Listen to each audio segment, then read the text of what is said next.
Hello friends, welcome back to my YouTube channel. എല്ലാവർക്കും ഇന്നത്തെ പുതിയൊരു വീഡിയോയിലേക്ക് സ്വാഗതം.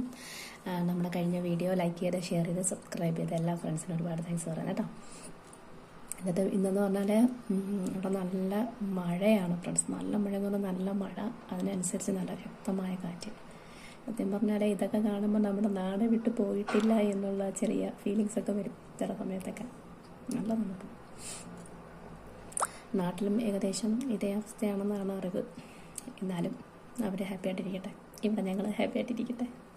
ഓക്കെ, നമ്മളെല്ലാവരും ജീവിതത്തിലൂടെ ജീവിതം തുടങ്ങുന്ന സമയം, നമ്മുടെ കുട്ടിക്കാലം തൊട്ട് നാണ്ട ഇപ്പം നിങ്ങൾ ഏത് സ്റ്റേജിൽ നിൽക്കുന്നു ആ സ്റ്റേജ് വരെ നമ്മളെല്ലാവരും ജീവിതത്തിൽ ആഗ്രഹിക്കുന്ന ഒന്നാണ്. എല്ലാവരുടെയും ഒരു അറ്റൻഷൻ കിട്ടണം, പരിഗണന കിട്ടണം, സ്നേഹം കിട്ടണം, എല്ലാവരും എപ്പോഴും കൂടെ ഉണ്ടാവണമെന്നൊക്കെ അല്ലേ. നമ്മൾ സ്നേഹിക്കുന്ന ആളുകൾ നമ്മളോട് പിണങ്ങുമ്പം അതായിരിക്കും നമുക്ക് ഏറ്റവും വലിയ വേദന. അതായിരിക്കും നമുക്ക് ഈ ലോകത്തിൽ നമ്മൾ ഒറ്റപ്പെട്ടതുപോലെയൊക്കെ നമുക്ക് ഫീൽ ചെയ്യും. അതെന്തുകൊണ്ടാണെന്നറിയാം, നമ്മളെക്കാൾ കൂടുതൽ അവരെ സ്നേഹിക്കുന്നത് കൊണ്ടാണ് നമുക്ക് ആ ഒരു ഫീലിംഗ് വരുന്നത്. പേഴ്സണലി ഞാൻ എൻ്റെ കാര്യം പറയാനാണെങ്കിൽ, ആദ്യമായിട്ട് ഇവിടെ ഇസ്രായേലിൽ വന്ന ആ ഫ്ലൈറ്റിൽ കയറിയ ആ ഒരു സമയം, എൻ്റെ ഹസ്ബൻഡ് എന്നെ കൊണ്ടാക്കിയിട്ട് അദ്ദേഹം പോയ ആ ഒരു സമയം, ഞാൻ സത്യം പറഞ്ഞ ജീവിതത്തിൽ മൊത്തത്തിൽ ഞാൻ ഒറ്റപ്പെട്ട ഒരവസ്ഥ ഞാൻ അന്ന് അനുഭവിച്ചതാണ്. ഫ്ലൈറ്റിൽ കയറിയിട്ടും എനിക്ക് എന്ത് ചെയ്യണമെന്നറിയാൻ പാടില്ല, കരയണോ എന്തോ. തൊട്ടടുത്തൊക്കെ പാസഞ്ചേഴ്സ് ഇരിപ്പുണ്ട്, അവരൊക്കെ കൂളായിട്ട് അവരുടെ ലൈഫിനെ കാരണം അവരിതൊക്കെ എക്സ്പീരിയൻസ് ചെയ്ത വ്യക്തികളായിരിക്കും തീർച്ചയായിട്ടും. ഞാൻ ആദ്യമായിട്ട് അവരെല്ലാം വിട്ട്, മക്കളെയൊക്കെ വിട്ട് വരുന്ന ആ ഒരു സങ്കടത്തിൻ്റെ തീവ്രതയിൽ എനിക്ക് വേറെ ഒന്നും ഞാൻ നോക്കില്ല. ഞാനിരുന്ന് കരയുമായിരുന്നു. ബോംബെയിൽ നിന്ന് എത്തിയോപ്യ വരെ ഇരുന്ന് നേരത്തെ പിടിച്ചിങ്ങനെ കണ്ണൊക്കെ നിറഞ്ഞ അറ്റം വരുമ്പോൾ ഉടനെ കണ്ണുടച്ചളെ. അങ്ങനെ ഫുഡ് പോലും നേരാവണ്ണം കഴിക്കാതെ എത്യോപ്യയിൽ വന്നിറങ്ങി. അവിടെ നമുക്ക് 4.5 മണിക്കൂർ കണക്ഷൻ ഫ്ലൈറ്റ് ആയിരുന്നു, എത്യോപ്യ ടു ഇസ്രായേൽ.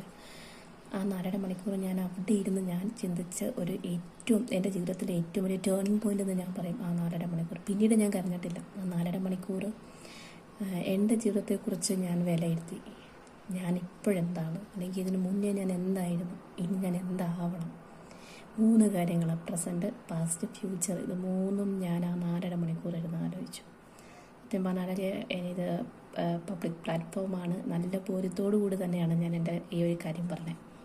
ഞാൻ പറഞ്ഞ നാട്ടിൽ നിന്ന് 1 രൂപയില്ലാതെ, സാധാരണ ഓരോരുത്തർ $100 മാറി വരുന്ന സമയത്ത് ഒന്നുമില്ലാതെ വളരെ ശൂന്യമായിട്ട് കുറേ പഴയ തുണികളൊക്കെ വാരി കെട്ടി ഫ്ലൈറ്റിൽ കയറിയ ഒരു വ്യക്തിയാണ് ഞാൻ. ഒന്നുമില്ല, കാരണം നമ്മൾ എയർപോർട്ടിൽ 4.5 മണിക്കൂർ നമ്മൾ സ്റ്റേ ചെയ്യണം. എന്തെങ്കിലും കോഫിയെങ്കിലും മേടിച്ച് കൊടുക്കണമെങ്കിൽ എയർപോർട്ടിലെ കാര്യങ്ങൾ നിങ്ങൾക്കറിയാം, എത്ര രൂപയൊക്കെ ആവും. എൻ്റെ കയ്യിൽ ക്യാഷില്ല. അന്നേരം ഞങ്ങളുടെ കൂടെ ഉണ്ടായിരുന്ന ഒരു ചേച്ചി എല്ലാവരും ഫുഡൊക്കെ മേടിച്ച് കഴിച്ചു. ഞാൻ പറഞ്ഞു, വേണ്ട, എൻ്റെ കയ്യിൽ വെള്ളമുണ്ട്, ഞാൻ വെള്ളം കുടിച്ചോളാം എന്ന് പറഞ്ഞു. ഞാൻ വെള്ളം കുടിക്കാൻ വേണ്ടി ബോട്ടിലെടുത്തപ്പോഴത്തേക്കും എൻ്റെ ഷോൾഡറിൽ പിടിച്ചിട്ട് എന്നോട് പറഞ്ഞു, നമുക്ക് പോയി കോഫി കുടിച്ചിട്ട് വരാം. ഞാൻ പറഞ്ഞു, ചേച്ചി എൻ്റെ കയ്യിൽ പൈസയില്ല, അതുകൊണ്ട്. അതിന് എന്നോട് പറഞ്ഞു, എനിക്ക് മനസ്സിലായി, നമുക്ക് പോകാമെന്ന് പറഞ്ഞു. അങ്ങനെ പോയി കോഫി കുടിച്ചു. സമൂസയാണോ ഉണ്ടോ, ഞങ്ങൾ ഓരോന്നും മേടിച്ച് എനിക്ക് ഓരോ കോഫിയൊക്കെ കുടിച്ച്. അന്നേരം ഞാൻ ചേച്ചിയോട് പറഞ്ഞു, എൻ്റെ കയ്യിൽ പൈസയൊന്നും ഇല്ല ചേച്ചി, ഞാൻ എന്തെങ്കിലും ഈ പൈസ ഞാൻ ചേച്ചിക്ക് തിരിച്ചു തരുമെന്ന് പറഞ്ഞു. അന്നേരം എന്നോട് പറഞ്ഞു, സാരമില്ല. എൻ്റെ ജീവിതത്തിൽ അങ്ങനെയാണ്. ഞാൻ ഒറ്റപ്പെട്ടു പോയപ്പോഴൊക്കെ എനിക്ക് ഒരു താങ്ങായിട്ട് ആരെങ്കിലുമൊക്കെ ദൈവം നിയോഗിച്ചിട്ടുണ്ട്. ഞാൻ അങ്ങനെ ഇവിടെ വന്നു. ഒരു മാസം എനിക്ക് ഫസ്റ്റ് സാലറി കിട്ടിയപ്പോഴത്തേക്ക് ഞാൻ ആ ചേച്ചിയെ വിളിച്ചു. ഞാൻ പറഞ്ഞ, ചേച്ചി എനിക്ക് പോസ്റ്റ് ഓഫീസ് അക്കൗണ്ട് നമ്പർ ഇട്ട് തന്നാൽ മതി, ഞാൻ ക്യാഷ് ഇടാമെന്ന് പറഞ്ഞു. എന്നിട്ട് എന്നോട് പറഞ്ഞു, മോളി എനിക്ക് വേണ്ട, കാരണം എന്ന് പറഞ്ഞാൽ അത് എന്നും ഒരു ആത്മബന്ധമായിട്ട് തൻ്റെ ഉള്ളിൽ നിലനിൽക്കണം. ഞാൻ പറഞ്ഞു, ചേച്ചി ഇത് പൈസ തിരിച്ചു തന്നാൽ എന്നും എൻ്റെ ഉള്ളിൽ ആ ബന്ധം ഉണ്ടാവും. കാരണം എന്ന് പറഞ്ഞാൽ ഇന്നും എനിക്കത് ഓർക്കുമ്പം എനിക്ക് സങ്കടം വരും. ഞാനിതിലൂടെയൊക്കെയാണല്ലോ ദൈവമേ കടന്നു വന്നതെന്ന് ചിന്തിക്കും. ഇപ്പോഴും ആ ഒരു ബന്ധം, പൈസയ്ക്ക് അതീതമാണ് ചില ബന്ധങ്ങൾ. ആ ബന്ധം ഇന്നും നിലനിൽക്കുന്നു. അപ്പോഴും നമ്മൾ ഒറ്റയ്ക്ക് ജീവിക്കാനായിട്ട് പഠിക്കണം. നമുക്കെപ്പോഴും ഇന്ന ആളെ ഉണ്ടാകും, അല്ലെങ്കിൽ അയാളില്ലെങ്കിൽ നമ്മൾ ജീവിക്കില്ല, അല്ലെങ്കിൽ ഈ സാഹചര്യത്തിലൂടെ എനിക്ക് പോകാൻ സാധിക്കില്ല എന്നൊന്നും ചിന്തിക്കാതെ ചിലപ്പോഴൊക്കെ ജീവിതത്തിൽ ഒറ്റയ്ക്ക് നടക്കാൻ പഠിക്കണം. നമ്മൾ പ്രവാസ ജീവിതം നയിക്കുന്നവർക്കറിയാൻ പറ്റും, ജീവിതത്തിലെ ഏറ്റവും വലിയ ദുരിതം എന്ന് പറഞ്ഞാൽ ഒറ്റയ്ക്ക് ജീവിക്കുന്ന ആ കാലഘട്ടമാണ്. ഈ 7-8 മാസം കൊണ്ട് ഞാൻ അനുഭവിക്കുന്നുണ്ട് ജീവിതത്തിലെ ഏകാന്തത എന്താണെന്ന്. വീട്ടിൽ വിളിക്കാറുണ്ട്. വീട്ടിൽ മക്കളെയൊക്കെ കുറച്ച് സമയം അവരോട് സംസാരിക്കും. പിന്നെ അവർക്ക് അവരുടേതായിട്ടുള്ള കാര്യങ്ങളുണ്ട്, എനിക്കിവിടെ എൻ്റേതായിട്ടുള്ള ജോലി സംബന്ധമായ തിരക്കുകളും കാര്യങ്ങളൊക്കെ ഉണ്ട്. പിന്നെ രാത്രി എല്ലാം കഴിഞ്ഞ് രാത്രി കിടക്കുന്നൊരു സമയമുണ്ടാകും. അന്നേരം സത്യം ഒരു ദിവസം പോലും ഇല്ല ഒന്ന് കരയാതെ കിടന്നിട്ടുള്ള. ഞാൻ എന്നിട്ട് ചിന്തിക്കും, എൻ്റെ കുഞ്ഞുങ്ങൾ, എൻ്റെ മക്കൾ, എൻ്റെ അച്ഛൻ ഇതൊക്കെ എൻ്റെ മനസ്സിൻ്റെ കൂടെ ഇങ്ങനെ എന്താ പറയുക, ഒരു ഫിലിം കാണുന്ന കണക്ക് എനിക്ക് കടന്നു പോകും.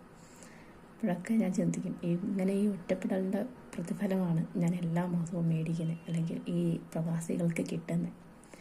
അപ്പോഴും ഒറ്റപ്പെട്ട് ജീവിക്കാൻ പഠിക്കുക, ഒറ്റയ്ക്ക് നടക്കാൻ പഠിക്കുക, ഒറ്റയ്ക്ക് സംസാരിക്കാൻ പഠിക്കുക, ഒറ്റയ്ക്ക് കുറേ സമയം ചിലവഴിക്കുക. അന്നേരം നമുക്ക് മനസ്സിലാവും നമ്മളെന്താ പറയുക, മെൻ്റലി നമ്മൾ സ്ട്രോങ് ആക്കും. നമ്മൾ ഒറ്റയ്ക്കാകപ്പെടുന്ന ആ നിമിഷം തൊട്ട് ഞാൻ പറഞ്ഞാൽ ഞാൻ എത്യോപ്യ അവിടെ വന്ന് ഇറങ്ങി ആ 4.5 മണിക്കൂർ, അതിനുശേഷം ഞാൻ എന്നെ തന്നെ സ്വയം വിലയിരുത്തി. ഞാൻ കരഞ്ഞിരുന്നിട്ട് കാര്യമില്ല. കാരണം ഞാൻ വളരെ വ്യക്തമായിട്ട് ആലോചിച്ച് ഉറപ്പിച്ചെടുത്തതാണ് ഇങ്ങോട്ട് വരണമെന്നുള്ളത്. പിന്നെ ഞാൻ എന്തിനാണ് കരയുന്നത്?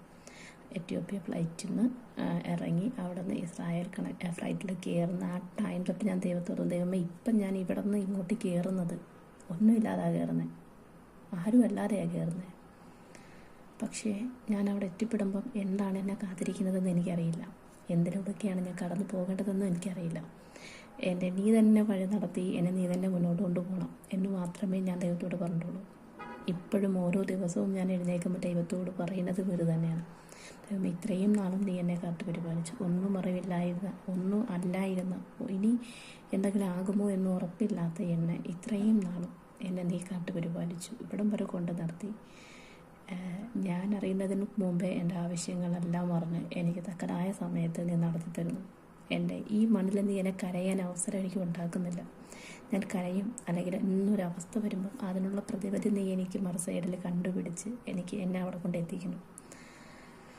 സോ എപ്പോഴും നമ്മൾ ദൈവത്തോട് നന്ദി പറയുക. കിട്ടിയ കാര്യങ്ങൾക്കും കിട്ടാൻ പോകുന്ന കാര്യങ്ങൾക്കും നമ്മൾ അനുഭവിക്കുന്ന സങ്കടങ്ങൾക്കും ഒരു പരിധിവരെ പരിഹാരം ഉണ്ടാകും ദൈവത്തിൻ്റെ മുമ്പിൽ. ദൈവത്തോട് നന്ദിയുള്ളവരായിരിക്കുക, നമുക്ക് നമ്മളോട് തന്നെ നന്ദിയുള്ളവരായിരിക്കുക. എന്താ പറയുക, എപ്പോഴും നമ്മളോട് തന്നെ ഗ്രീറ്റിങ്സ് പറയാനായിട്ട് നമ്മൾ ശ്രമിക്കണം. കാരണം നമുക്ക് നമ്മളോട് സ്നേഹവും നമ്മളോട് നന്ദിയും ഉണ്ടെങ്കിൽ മാത്രമേ നമുക്ക് മുന്നോട്ട് പോകാൻ പറ്റൂ. വേറെ ആരൊക്കെ നമ്മളെ ഒറ്റപ്പെടുത്തിയാലും ആരൊക്കെ നമ്മളെ മാറ്റി നിർത്തിയാലും നമുക്ക് നമ്മളോട് സ്നേഹമുണ്ടോ? നമ്മൾ തീർച്ചയായിട്ടും നമ്മുടെ ജീവിതത്തിൽ പടവെട്ടി മുന്നോട്ട് തന്നെ വരും. എൻ്റെ ജീവിതം തന്നെയാണ് ഞാനവിടെ പറയുന്നത്. അപ്പോൾ ബുദ്ധിമുട്ടുകളുണ്ടാകും, പ്രയാസങ്ങളുണ്ടാകും. നമ്മുടെ ബൈബിളിൽ പറയുന്നു, കല്ലും മുള്ളും നിറഞ്ഞ വഴിയായിരിക്കും സ്വർഗത്തിലേക്കുള്ള വഴി. സ്വർഗം എന്ന് പറയുന്നത് നമുക്ക് കിട്ടാൻ പോകുന്ന സന്തോഷങ്ങളായിരിക്കാം, സൗഭാഗ്യങ്ങളായിരിക്കാം, അല്ലെങ്കിൽ നമ്മുടെ സങ്കടങ്ങൾക്കുള്ള പരിഹാരങ്ങളൊക്കെ ആയിരിക്കാം. ഓക്കെ, എന്ത് തന്നെ ആയാലും അങ്ങോട്ടുള്ള വഴി ഒരിക്കലും നമുക്ക് നേരായ പാത ദൈവം തരുന്നില്ല. നമ്മൾ ഇതിലൂടെയെല്ലാം കടന്ന് ദൈവം നമ്മളെ എന്താ പറയുക, രൂപപ്പെടുത്തിയെടുക്കുക ചെയ്യണം. നമ്മുടെ മാനസികമായും ശാരീരികമായും എന്ത് വന്നാലും ഞാൻ നേരിടാൻ തയ്യാറാണ് എന്നുള്ളൊരവസ്ഥയിൽ നമ്മൾ ഇസ്രായേലിൽ നിൽക്കുമ്പോൾ അവസ്ഥ എന്ന് പറഞ്ഞാൽ എപ്പം വേണമെങ്കിലും എന്ത് സംഭവിക്കാം. എന്തായാലും എൻ്റെ ഒരു ഫ്രണ്ടിനെ ഇങ്ങനെ വിളിച്ചിങ്ങനെ സംസാരിച്ചപ്പോൾ എന്നോട് ഇങ്ങനെ പറഞ്ഞു, മോളി എപ്പം വേണമെങ്കിലും എന്ത് വേണമെങ്കിലും സംഭവിക്കാം. ഞാൻ പറഞ്ഞ ചേച്ചി അതെവിടെ നിന്നാലും സംഭവിക്കും, നാട്ടിൽ നിന്നാലും സംഭവിക്കും, എവിടെ നിന്നാലും സംഭവിക്കും. സോ നമ്മൾ ജോലിക്കാണ് പറഞ്ഞത്, നമ്മൾ ജോലി ചെയ്യുക, നമ്മൾ നമ്മുടെ കാര്യങ്ങൾ നീറ്റായിട്ട് ചെയ്യുക. നമ്മൾ ആത്മാർത്ഥമായിട്ട് പണിയെടുക്കാൻ തയ്യാറാണെങ്കിൽ ദൈവം നമ്മുടെ കൂടെ ഉണ്ടാകും. നമ്മൾ വേറെ ആരെയും വിശ്വസിക്കേണ്ട. പ്രത്യേകിച്ച് നമുക്കറിയാത്തൊരു നാട്ടിൽ വന്നിട്ട് വേറൊരു വ്യക്തിയെ നമ്മൾ കണ്ണുപൊട്ടി വിശ്വസിക്കാനേ പാടില്ല. നമ്മുടെ നാട്ടുകാരാണെങ്കിലും ഇവിടുത്തെ ആളുകളാണ്. നമ്മൾ നമ്മുടെ കാര്യം ചെയ്യുക, ഹാപ്പി ആയിട്ടിരിക്കുക, നമ്മൾ സ്വയം ഹാപ്പി ആകുക. എങ്കിൽ നമുക്ക് ചുറ്റുമുള്ളവരെ നമുക്ക് ഹാപ്പി ആക്കാൻ പറ്റും. നമ്മൾ ഹാപ്പി അല്ലെങ്കിൽ നമുക്ക് ആരെയും ഹാപ്പി ആക്കാൻ പറ്റത്തില്ല.